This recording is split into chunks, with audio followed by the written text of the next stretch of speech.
It's been a while since I've read some true scary stories on All Time 2, so let's get reacquainted. This episode is called Knock Knock.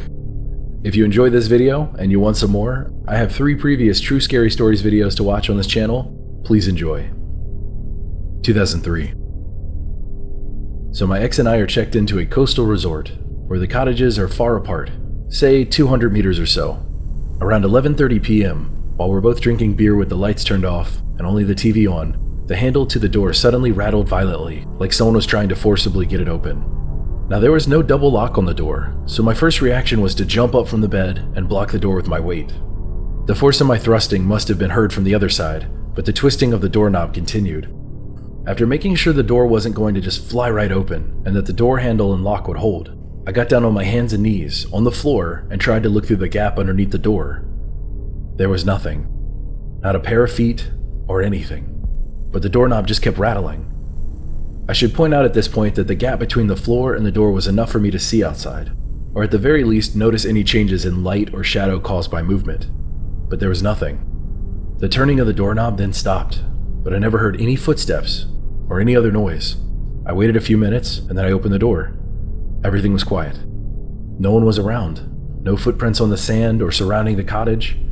Nothing. No one had been there. After all that, we left immediately. 2013. I live in the upper units of an apartment complex. This was at the end of a residential street, so not a lot of cars or foot traffic came through. This happened in late November.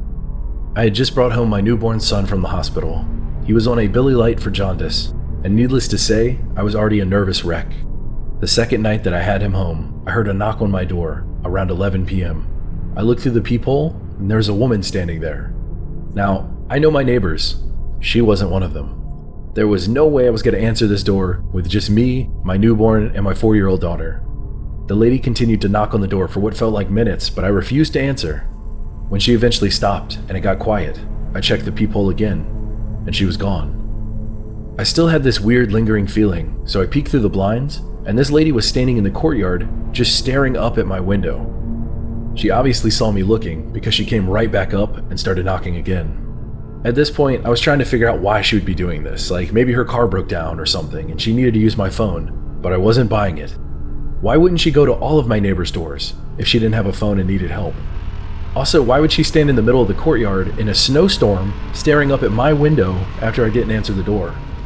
You'd think it was over, but it didn't end there. The next night around the same time, I heard another knock at the door. But this one was pounding hard like it was a cop. I went and checked the peephole, and it was covered. I stood at the peephole staring out for about a minute, watching and waiting. Eventually, a person took their hand off the peephole. His head was down, so I couldn't really see his face, but then he started pounding on the door again and covered the peephole with his other hand. Obviously, I didn't answer the door. I was just too creeped out by the whole situation.